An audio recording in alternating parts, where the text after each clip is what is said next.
Now here at Town Hall 15, arguably one of the strongest and best attacks to use is the Zap Titans. It's very flexible against different bases, it's very flexible with siege machines, and it's really dang strong. So I wanted to condense all the information into a guide from army composition to the steps provided to 3-star. Now with any army, we want to give you the army composition before we actually showcase everything else. Of course, I would also recommend looking at the clan castle. You have a lot of different siege machine choices. However, you also want to know the hero pet combos, and this is what I would typically recommend, with the king with the phoenix, the queen with the unicorn, the grand warden with the electric owl, and the royal champion with Diggy. In my opinion, this is the most consistent and best hero pet combo for those of you. Now, to make this generalized base reading a little bit easier for you to understand, there are pretty much 3 phases to this. Your first phase is funneling.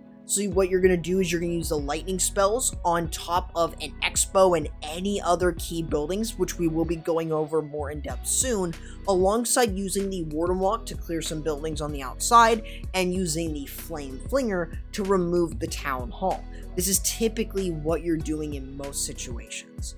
On the other side, you've got your Barbarian King to clear out a nice funnel, for your Electro Titans to move themselves into the core. So right in between your 2 funnels, you've got the Electro Titans moving in, dealing with the core. On the opposite side, you should use your Royal Champion to clear out the back end of the base, because more than likely, your Titans are going to start thinning out in the core, so this should allow your Royal Champion with Diggy to move through and clear out the rest of the base.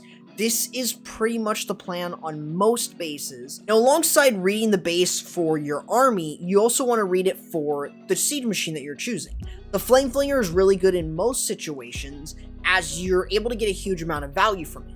Now, on the off chance you want to use something else, you've also got the Log Launcher, the Battle Drill, and the Siege Barrack. The Log Launcher is fantastic if you're going in away from the Town Hall, or the Town Hall is super isolated around walls. Basically, you're just trying to create a lane for either a hero like the Archer Queen or Electro Titans. Outside of that, you've got the Battle Drill that works really well against ring bases, as it can pretty much move around the base, providing protection for your Titans, and of course, it also provides that stun, which is really nice. But you've also got the Siege Barrack, which can basically substitute the funneling, where you don't actually need to use 2 witches anymore with your Barbarian King. Allow your troops, the Electro Titan and the heroes, to work themselves into the core. And it also provides some troops, which is really nice. Now, there are 3.5 steps to this strategy. So let's start with the half step, which is the ZapQuake. You mainly want to look for expos, as expos by the Town Hall are usually able to counteract the Flame Flinger. So, using the lightning spells in that way allows you to create a little bit of a funnel, which makes it easier for your Flame Flinger. Another thing that you want to consider is removing other defenses around it, including other expos, monolith, spell towers, inferno towers, and the scatter shots. All of which you want to mainly just look for, and all of them are weak to 1 earthquake and 6 lightning spells in that order, so that way any battle builders do not cancel out your ZapQuake. Now from here, you have your Warden walk with the Flame Flinger. This is typically done in order to make sure that you're not only speeding up the Warden, but you are also making sure to remove the Town Hall with the Flame Flinger. So keep in mind that there are still things that will handle your Flame Flinger. This includes mortars, Teslas, and skeleton traps. So mortars should already be tanked for by your Warden, while the other 2 you might want to bring a Wizard or Valkyrie and balloons to look for Teslas. You can use a free spell in case you make a mistake, but otherwise, just try to keep that in mind. Otherwise, you're just letting your Warden walk and the Flame Flinger do their own thing. The Flame Flinger's job is to remove the Town Hall, and keep in mind, any buildings that are either have a 1-tile gap, which you'll be able to tell, or touching the Town Hall can activate it without the earthquake. So try to look for those things when you're base reading, because it makes it easier for your Flame Flinger to get value without activating the Town Hall with the earthquake. Now on the opposite side of your funnel, it's pretty simple. You have your Barbarian King and 2 witches. This is really good, and it creates a really nice small funnel that you'll be able to take advantage of. So it does mean that this is basically the best way to set up your funnel for your Titans. And of course, the biggest part is the smash. This is basically going to be sending in your super wall breaker to enter in, with of course the use of the Ice Golem and the Electro Titans and the Queen to lure the Warden over, since he shouldn't wander in this case. Otherwise, you want to make sure that you are staying patient and opening up a second layer with the wall breakers so your jump spell connects to the core of the base. And you'll want to make sure that you're using a rage spell early on, as it will help the Electro Titans get in, deal some nice damage, and of course, it helps your heroes as well. This is where I would then recommend using a Grand Warden ability as they kind of work into the core.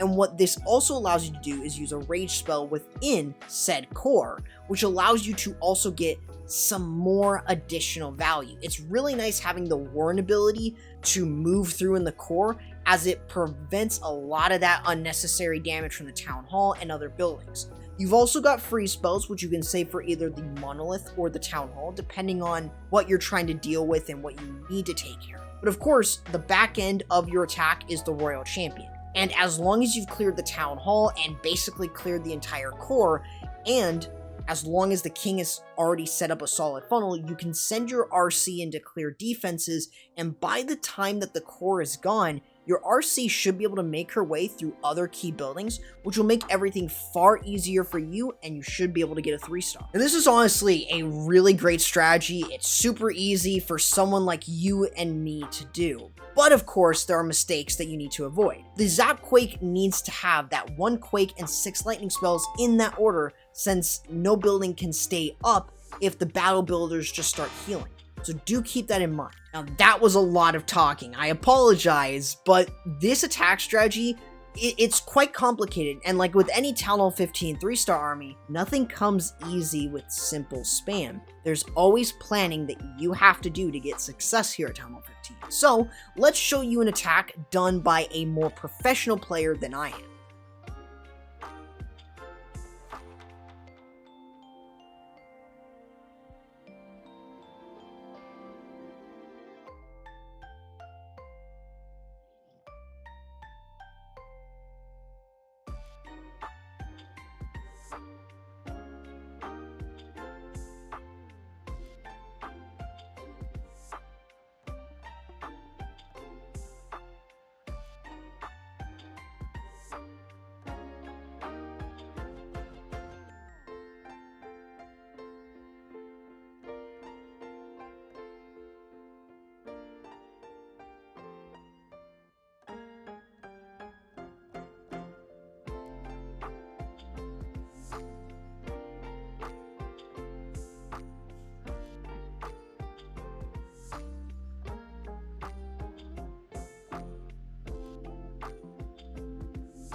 Now, keeping on theme, selfish troops are basically one of the strongest ways to 3-star, and this is why they're incredibly good with the lightning spells.